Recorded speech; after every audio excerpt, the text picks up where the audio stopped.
সাহেব এক মিনিট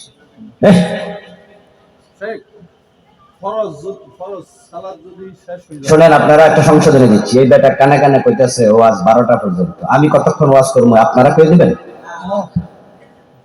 আলেমদের সাথে সব কথা জীবনে বলতে নেই, এগুলো সুস্পষ্ট বেয়াদবি, এটা করবেন না, কোনোদিন করবেন না। আমাদের ওয়েট বুঝতে হবে আপনাদের। ভাইরা, এক দুইটা প্রশ্ন আসছে, জবাব দেবো? আচ্ছা, দিয়ে সংক্ষেপে আমরা শেষ করতে চাই। কি প্রশ্ন? ফরজ নামাজ শুরু হলে আর কোনো নামাজ নাই। জি, ফজরের নামাজের সুন্নাহ পড়া যাবে না, কোনো সুন্নাহ নাই। ইজা উকিমাতিস সালাহ ফালা সালাতা ইল্লাল মাকতুবা। ফরজ শুরু হয়েছে, ইকামত হয়েছে, কোন সুন্নাহ পড়া যাবে না। রাসূলুল্লাহ নিষেধ করেছেন, সোজা কথা। স্যার আচ্ছা, শেষ করি আমি। সুন্নাত আপনি পড়বেন, কখন পড়বেন? রাসূল সাল্লাল্লাহু আলাইহি ওয়াসাল্লাম নামাজ পড়াচ্ছেন, ফজর। এই অবস্থায় একজন সাহাবী সুন্নাহ পড়েছে। সালাম ফিরানোর পরে প্রিয় নবীজি তাকে ধমকাইছে, এই মিয়া, তোমার কাছে কি তোমারটার গুরুত্ব বেশি না আমারটার গুরুত্ব বেশি? আমি পড়ছিলাম ফরজ, তুমি পড়লা সুন্নাহ, কারণটা কি? ও সাহাবীকে ধমক দিয়েছেন। আপনারা বলুন তো, গুরুত্ব কি সুন্নতের বেশি না ফরজের বেশি? এই জন্য রাসূল ধমকাইছে। এই সুন্নাহটা পড়া যাবে পরে। একটা হলো সূর্য ওঠার পরে, উলামায়ে হানাফ তাই বলে।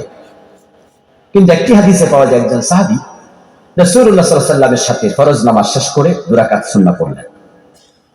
আল্লাহ হাবিব জিজ্ঞাসা করলেন যে, কি মিয়া, তুমি না নামাজ পড়লা আমার সাথে, এখন আবার কিসের নামাজ পড়লা? উনি জবাব দিলেন, ইয়া রাসূলুল্লাহ, আমি তো সুন্নাহটা পড়তে পারি নাই যেটা আগে ছিল। প্রিয় নবী চুপ ছিলেন। আরেকটি হাদিসে পাওয়া যায় ফাকালা ফালা ইযান, তিনি বললেন যে, ও আচ্ছা, ঠিক আছে। এজন্য যদি আপনি সালাম ফিরানোর পরেও পড়তে চান, এই হাদিস দিয়া জায়েজ। উলামায়ে আহনাফ বলে সূর্য ওঠার পরে পড়বেন।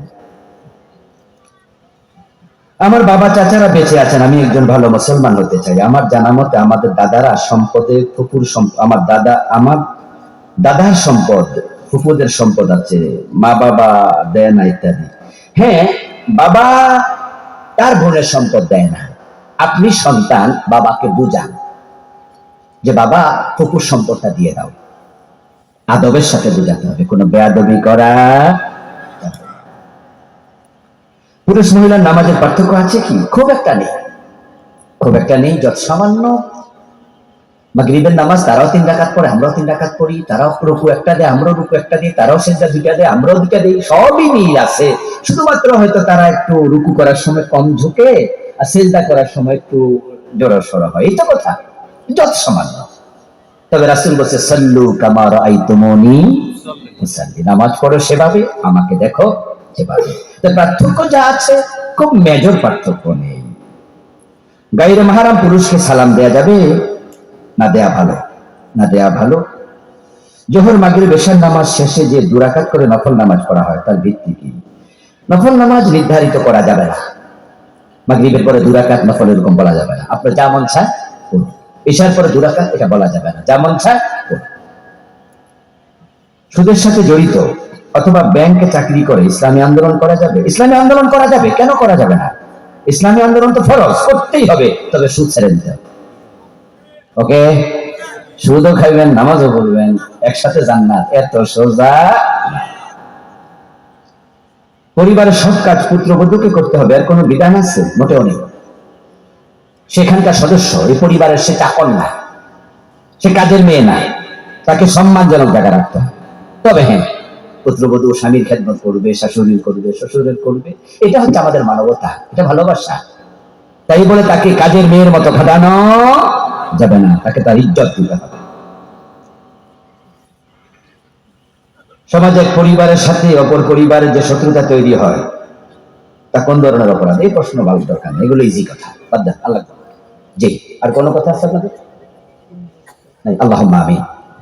আলহামদুলিল্লাহি রাব্বিল আলামিন, والصلاة والسلام على نبينا محمد وآله وأصحابه أجمعين. ربنا ظلمنا أنفسنا وإن لم تغفر لنا وترحمنا لنكونن من الخاسرين. رب ارحمهما كما ربياني صغيرا يا الله আজকের মাহফিল